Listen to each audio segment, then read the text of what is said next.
Hey, good day everyone, and welcome to this webinar about new developments in the use of PAT and laboratory automation from the pharmaceutical and chemical industries.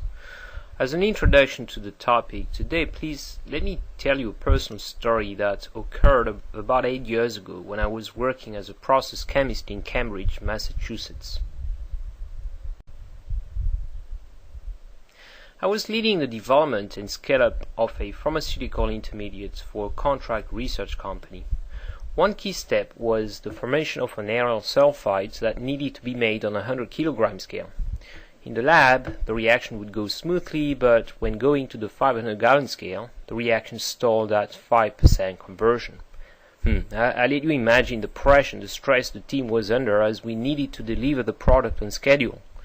We eventually realized mixing was not adequate, considering high-density cesium carbonate was used as a base. It would just settle down at the bottom of the vessel, not being suspended.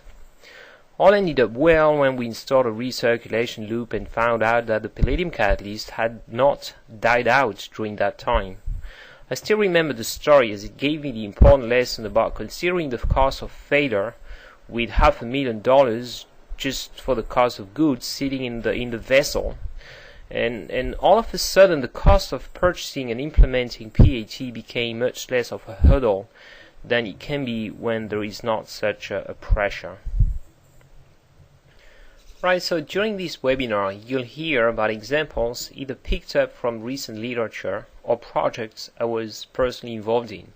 The goal is to show you how other scientists in other organizations than yours leverage on the use of innovative technologies to better understand and characterize chemical processes, do it faster, in order to maximize the chances of a successful and efficient development and scale up.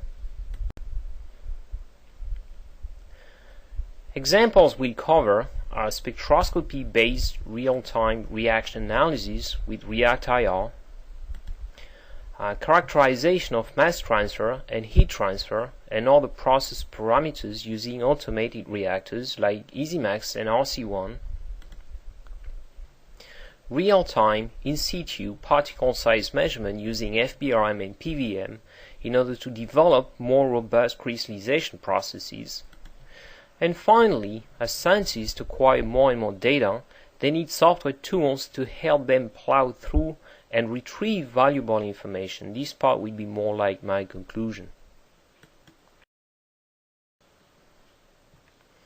I travel a lot and meet a lot of scientists like you and me in various chemical and pharmaceutical companies, and I often hear something that goes like, mid-infrared spectroscopy?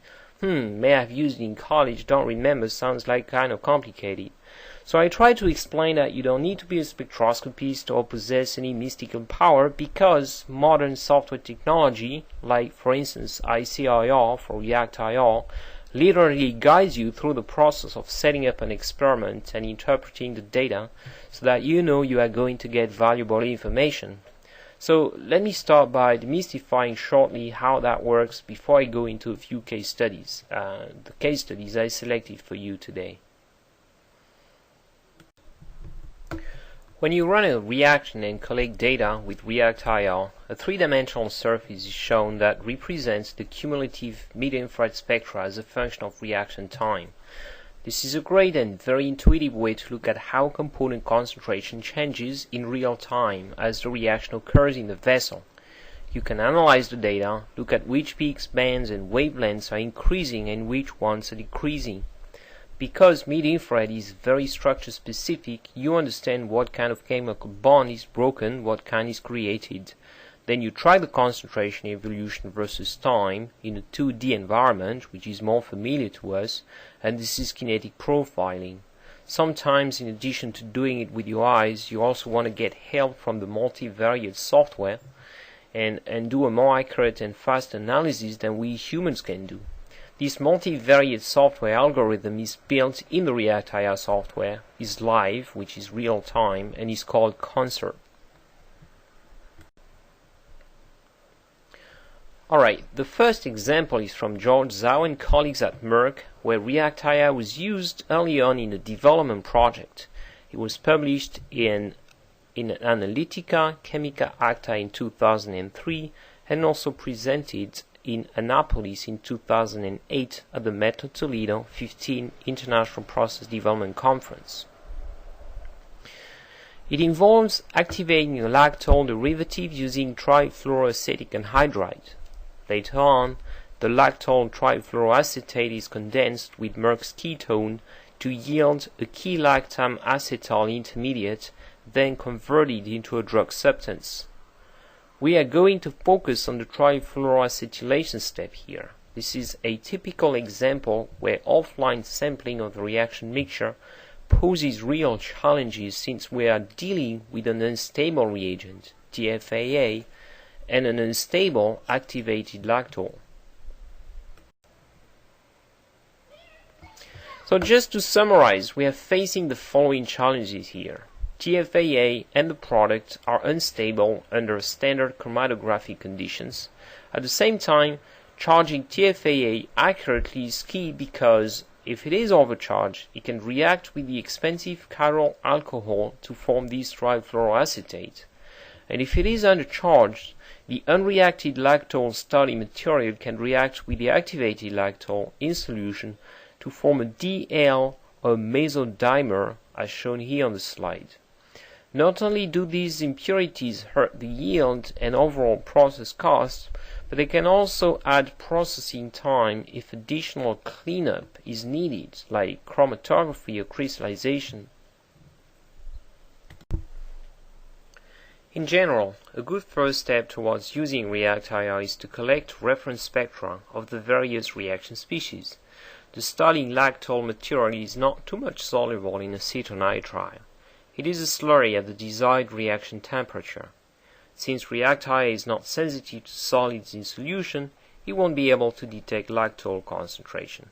However, the activated lactol shows good solubility at the reaction temperature and has unique peaks at 1679 and 1495 wave number. TFAA itself exhibits unique IR absorbencies at 1875, 1320, and 663 wave number. Note that these peaks are away from peaks due to the acetonitrile solvent. As a result, we should be able to uniquely track the activated lactol and TFAA in the reaction mixture. With these initial good practices now behind us, we can go on and run a reaction.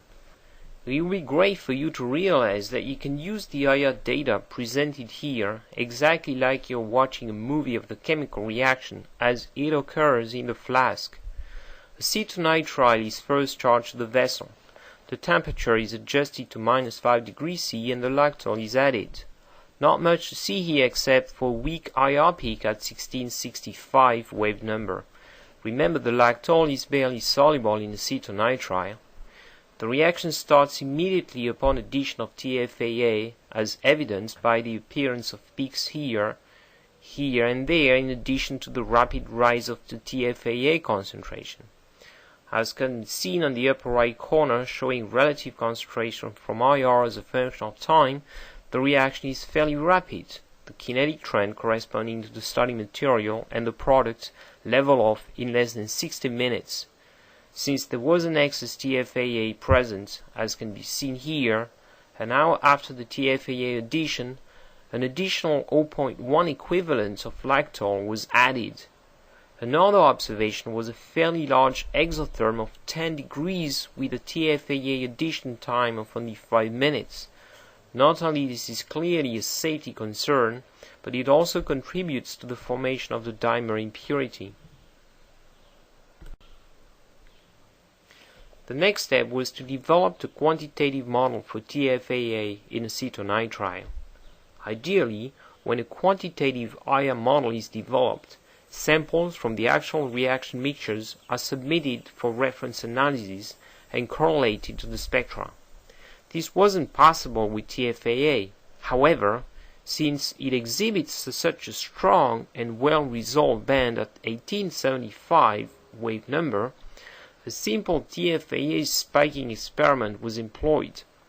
Known amounts of TFAA was spiked into acetonitrile and the IR spectra recorded. The peak area for the band at 1875 wave number was then subjected to a linear fit.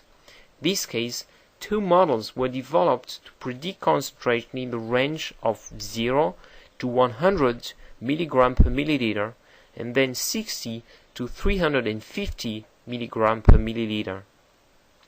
The model being developed in a simple binary system, it has to be confirmed on a real reaction mixture. Known amounts of TFAA were spiked into solution to check the prediction from the model. The calibration model indeed did a good job of predicting the actual TFAA charge in the mixture. A final lactol addition was made to react away the excess TFAA. TFAA undercharge is most likely to occur since it is volatile with a boiling point of 39 degrees C. Under such circumstances, the FTIR technique can offer real-time monitoring and guide the charge of additional TFAA whenever necessary. At this point, we know that the levels of TFAA and the reaction temperature affect dimer formation. We know that when TFAA is added over 5 minutes, the temperature rise is 10 degrees versus only 2 degrees for an addition over an hour. So maybe a good alternative is to do a reverse charge of lactol to the vessel instead of adding TFAA. This makes sense because provided that lactol is added slow enough, there should not be any free lactol in the mixture, which should minimize the amount of dimer. Indeed, REACT-IR confirms the reactivity, the rate, and the formation of activated lactol. As for the level of dimer, HPLC confirmed that, as expected, the level can be kept at a very low level, actually less than 0.15 mol%. As you can see on the graph, lactol was added in 6 portions over the course of the reaction. The maximum temperature rise was kept below 2 degrees. 2 small additions of TFAA at the end ensure that there is a slight excess of TFAA. In summary, the reverse addition helps minimize the amount of free lactol at any time and therefore also serves to limit the extent of dimer formation. Alright, so what have we learned? Well, various parameters were found to favor the formation of dimer. Reaction temperature above 0 degrees, an overcharge of lactol, or an undercharge of TFAA, which is actually equivalent. This is why lactol was finally added to TFAA and not vice versa like initially done. As for reaction temperature, as long as it could be maintained between -5 and 0 degrees C, the amount of dimer could be kept below 0.3 mol%. I really like this paper and I hope you like it too because it illustrates the complementary nature of REACT-IR and HPLC.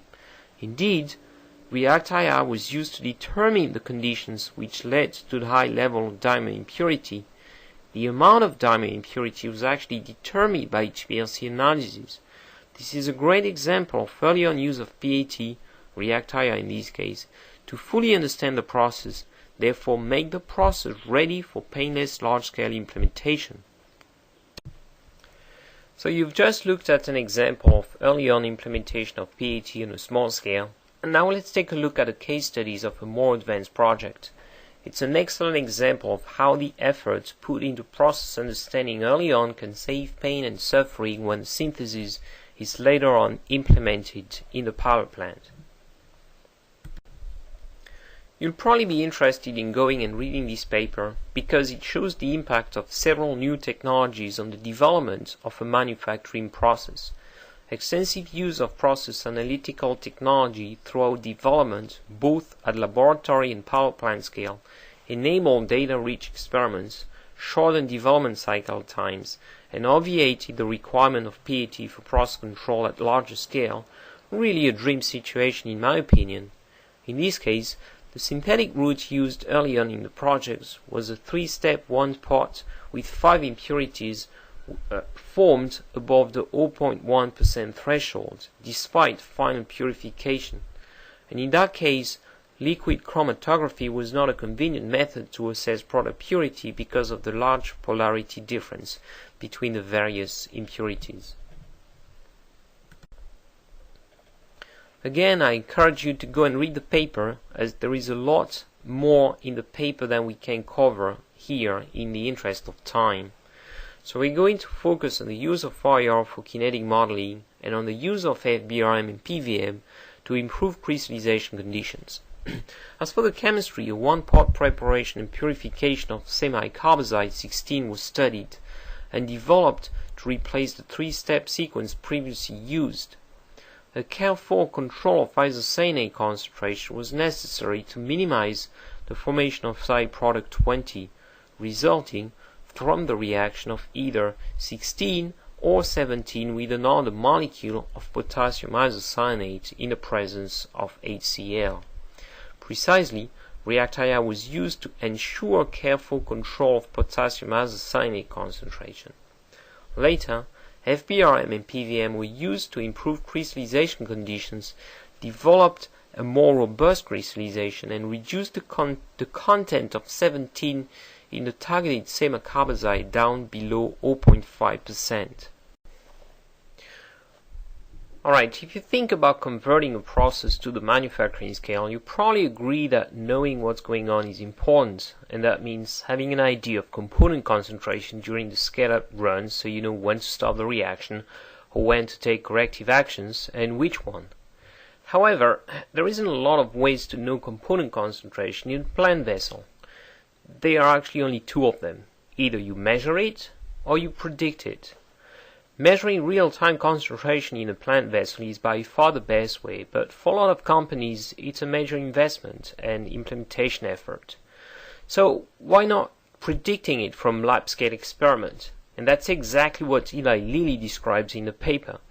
They describe the development of a kinetic model using FTIR to predict isocyanate concentration. They use the IR band around 2100 to 2250 wave number. The goal is to drive the reaction to almost complete consumption of isocyanate in order to minimize the level of impurity 20. This approach actually provided a wealth of process knowledge like reaction order and rate constants with only a few experiments. You have some details containing these two graphs where you can see the kinetic fit with experimental data points and the time region that was actually used to develop the model.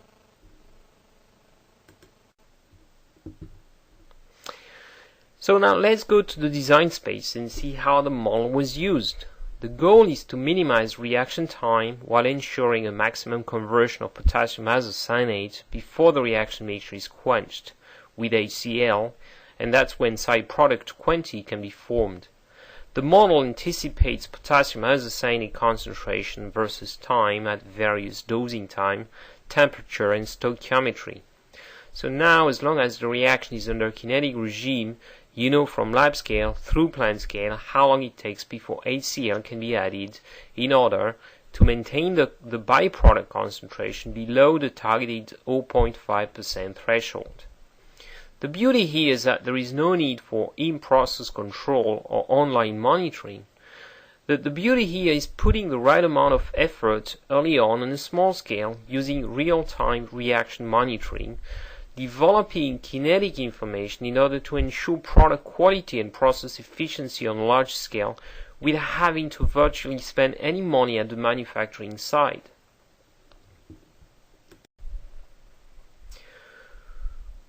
We now move to the second topic on the paper, where the focus is purification of 16, which is contaminated by some level of regioisomer 17. Past experience had shown that the level of 17 was variable, mostly depending on the washing protocol, but most often higher than the limit of 0.5%. It was also known by the chemist that impurity 17 was more soluble in 5 molar HCl used at the end of the reaction than the product 16 itself. Now, what FBRM helped discover was that when 5 molar HCl is added, unexpectedly, the count of large particles drop while the count of fine particles go up. PVM confirmed that small particles looking like needles were formed. Those needles were identified as being the HCl salt of 17. So the trick to a better purity product, less residual 17, that means, was actually to decrease the concentration during the reaction from 11 milliliter per gram to 16 milliliter per gram. In other words, approximately 40% more diluted. In conclusion, this paper really stands out for the wide array of technology used, such as online IR, PVM, FDRM, and mass spectrometry, in order to carefully and methodically understand, characterize, and optimize the process early on a small scale, and as a result successfully transfer to a larger scale with no need for PAT, therefore limited work exposure. So a really good example of savvy investment and use of PAT on a small scale to save a lot of time and money on a larger scale. In this next case study, I like to be a little bit more creative in the way we typically think of process analytical technologies. Most people think of PAT as being spectroscopy based, like near infrared, mid infrared, or Raman. Or if we're talking about crystallization, people think about particle size measurement based like FBRM. Now the next story is about a story where actually an innovative calorimetry technology was used as a PAT. Heat flow is a well-established standard calorimetry technology that has proven itself for more than 30 years. It's based on the constant and simultaneous measurement of TR and TJ, so reaction temperature and jacket temperature. And the difference between the two, which is TR minus TJ, is correlated to the heat of reaction thanks to a couple of calibration steps, which purpose is to determine the heat transfer coefficient of the reaction mixture. It's that simple under isothermal conditions, a little bit more complex under non-isothermal conditions, but still easily manageable. Now heat flow has a couple of caveats. It's not quite PAT because it's not really real time. You need to wait until the end of the final calibration before you get the heat of reaction for every single time increment. And then if the heat transfer coefficient changes a little bit, like it happens when the reaction mixture becomes viscous, like in the case of polymerization, then data interpretation becomes a little bit trickier and requires some level of experience. Real-time calorimetry, on the other hand, or dubbed RT-Cal, is a fairly new technology released on the market about 3 years ago, and is based on the use of sensor bands directly positioned on the vessel that measure heat as it is released from the reaction mixture and flows through the reactor wall. It's very sensitive, doesn't require calibration, it doesn't require any interpretation. So in other words, it's no different from measuring temperature with a temperature sensor. It's a process heat sensor that measures heat like any other sensor would measure a simple variable. As a result, you can also do feedback control based on energy output and have automatic control of dosing, for instance, as a function of targeted instantaneous amount of energy. This is a fascinating topic, but in the interest of time, I would ask you to direct any questions about the topic to our marketing email address, and then they'll contact me. Alright, so the topics we've seen so far were coming from the pharmaceuticals industry. Now let's take a look at the case study from Ashland, a famous specialty chemical company in Delaware. The goals here were multifold. The goal was to validate a change in raw material quality before taking the process to the manufacturing scale. And B, do a process safety assessment using reaction calorimetry. RT-Cal calorimetry was deemed ideal because of the combined benefits of PAT, it's real time, but also because, like heat flow, it's a calorimetry technology that's primarily used for process safety assessment. The process flow diagram shown here on the upper right corner shows that an emulsion of acrylamide is charged to the vessel, heated to about 60 degrees C, and then the initiator, AIBN, is added in 5 shots to trigger the polymerization reaction. And the process was well known with the standard copper grades. Copper is actually a monomer stabilizer. The new grade, poor or low in copper, was expected to be somewhat more reactive. The real question was how much more reactive could it be? The graph on the left shows an overlay of real-time calorimetry trends, which is actually heat versus time for the standard copper grade and the low copper grade. On the surface, not much difference. They kind of look the same, but if you look in the detail, you see the low copper red profile is actually higher than the green trend at the beginning and tends to be below the green trend towards the end. This means the low copper grade is a little bit more reactive right from the beginning and seems to reach completion a little bit sooner. The difference is easier to see when converting the heat trends into thermal conversion profiles, as you can see on the right side on the graph. Then you clearly see that the red low copper thermal conversion profile is ahead of the standard copper grade. From a process safety perspective, this means that a higher heat removal rate might be needed on a larger scale. And now the question is whether the difference we are looking at is significant or just negligible. With today's software technology, you don't really need to be a process safety expert to get an idea of process safety upon scale-up conditions. You can use the software module called ISEE Safety, shown here on the right side. ISEE Safety is going to tell you on the graph that maximum thermal accumulation is at its highest point at the beginning, when conversion is almost zero, and that makes sense since it's a batch process. Everything is added right from the beginning. At that original point, the temperature of cooling failure rises above 200 degrees, and that's very significant. ISEE Safety also tells us that the maximum heat output is 58 watt, which is large considering the RC1 vessel size. It's less than 1 liter reaction mixture. But it's not really different from the 54 watt using the standard copper grade, and that process is well known. So really going from a high copper grade to a low copper grade doesn't really change the maximum heat output. In conclusion, real-time calorimetry gave easy access to in-depth understanding of acrylamide polymerization.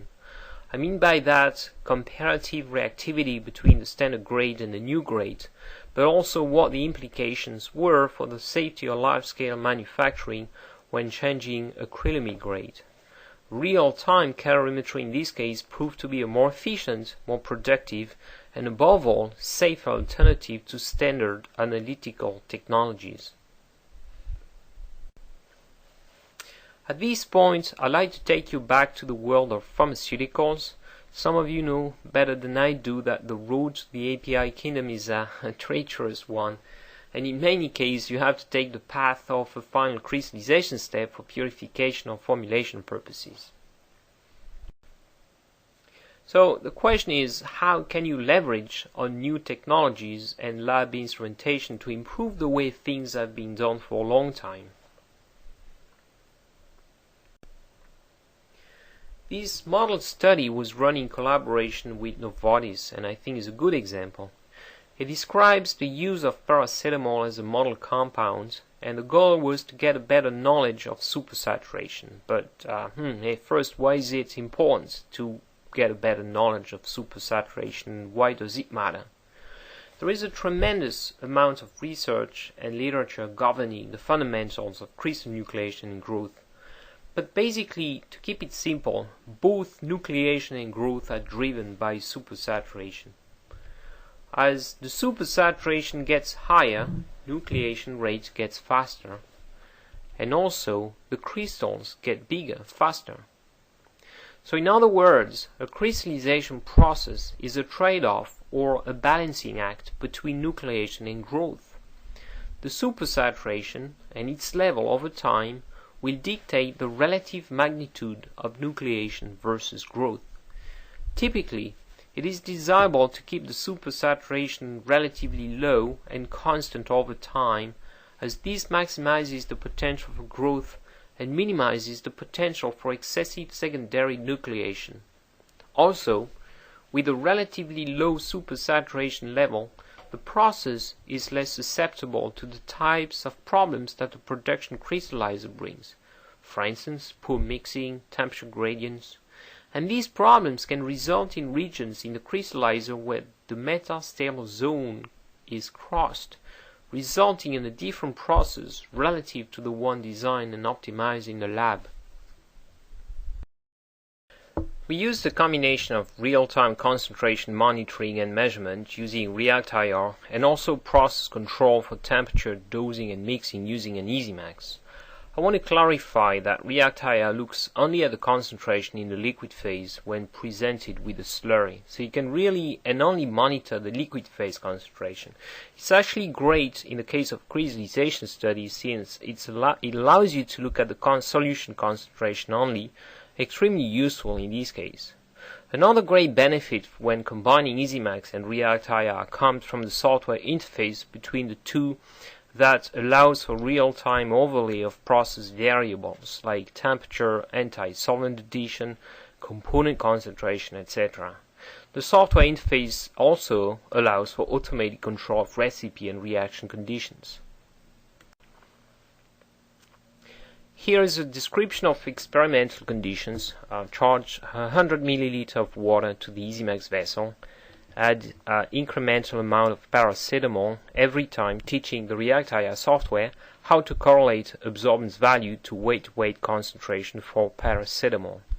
Because of mid-infrared sensitivity to temperature variation, the calibration model included temperature as a variable. Once all the data points were collected, it took about an hour. We moved to the next step. And the next step is building the model. This takes no more than a few minutes. Select the trends in the software, select the samples, take the input, and click on the right side button for the software to build a model. Finally, you would check the consistency and do some fine-tuning to the parameters by default, only when necessary. If you're specifically interested in developing a calibration model for IR, we have dedicated webinars and documentation you can refer to. Please just send us an email or send me an email and we'll give you all the details. The model being ready, you can use it and apply it to the prediction of solution concentration when cooling down the aqueous solution of paracetamol previously prepared from about 55 to 60 degrees down to 20 degrees. If you look at the graph on the right, you'll see temperature in green going down linearly from 55 to 20 degrees, and in blue the predicted paracetamol concentration not changing too much until the temperature reaches about 38 degrees in the vessel. Then you can see a dramatic decreasing of concentration. This is nucleation, quickly followed by desupersaturation. The solution concentration finally equilibrates at the end to the thermodynamic solubility value. Now if you look at the graph on the left side, you can see that the nucleation event is accompanied by a heat flow bump that corresponds to heat released by the nucleation event. This is actually well known. Nucleation is exothermic. This can actually be taken advantage of for screening crystallization conditions based on heat flow profiles, and a lot of people use EasyMax for that very purpose. More about that if you would like after the webinar. Alright, so looking at the same set of data is actually easier if you plot concentration versus temperature. Instead, like here, the solubility curve in red was picked up from a paper from Bratz. I gave the reference at the bottom. And the blue trend is from the experiment, and they were overlaid. If you follow the trend from the starting point 1 to the end 5, you get a good picture of the successful crystallization events.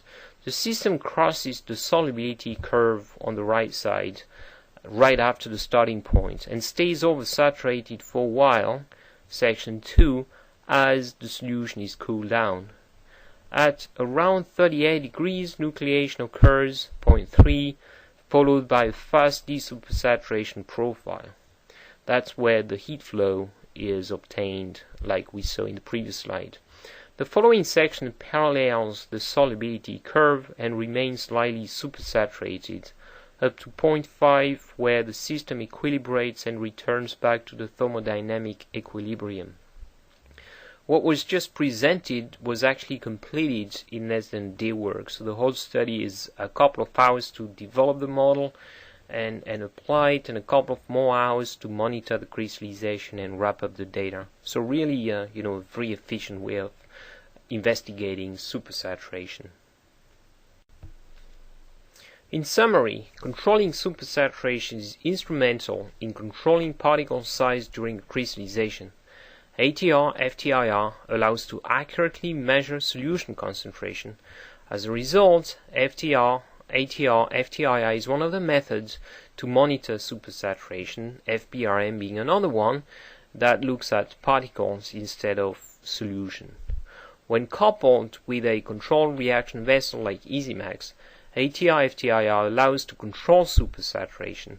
An ideal situation is to have both instruments, ReactIR and FBRM, in the same vessel, because that allows to give the full picture, characterize at the same time the liquid and the solid phase. This is the way to avoid major quality and efficiency issues when taking crystallization from lab scale through manufacturing scale. These technologies ensure successful, consistent, and reliable crystallization scale-ups. Alright, so today we have a lot of very valuable, easy to implement PAT and control reactor system to optimize chemical reactions more productively and to acquire all the necessary information to make sure that the scale up is going to be successful. So what's next? Where do we go from there? Well, the caveat is that for a long time, a lot of these technologies have been reserved to a few experts. For example, process safety specialists, or crystallization experts, or PAT specialists, and well, in today's world, these tools need to become walk-up instruments that a majority of chemists and engineers can use when they need them, but not necessarily every day like an expert would. So a lot of time and energy is spent on our side at Mettler Toledo developing software and software modules to make the conversion of crude data into valuable information more straightforward, more automated, and faster, so that these technologies can be useful to most scientists, not just the ones that have used them for the past 20 years. And I'd like to spend the next 3 slides giving you some examples. This software module, named ISEE Kinetics, was recently released and is made for preliminary kinetic assessment following Professor Donna Blackman's methodology summarized in this Angevante paper, which reference is given at the bottom of the slide, and demonstrated in a number of subsequent papers that I can make available to you if you would like. The method is called Reaction Progress Kinetic Analysis, or RPKA, and simplifies kinetic studies of organic reactions. It leverages the extensive data available from accurate in situ monitoring of chemical reaction, like when using ReactIR or calorimetry, but you can also use any other analytical techniques like HPLC or NMR. The software algorithm ISEE Kinetics uses simple graphical manipulation to extract vital kinetic information in far fewer experiments than the traditional kinetic methodology. As a result, you are able to simulate and optimize reaction conditions much faster, get insight into catalyst performance and stability, as well as apply driving force analysis to a chemical process.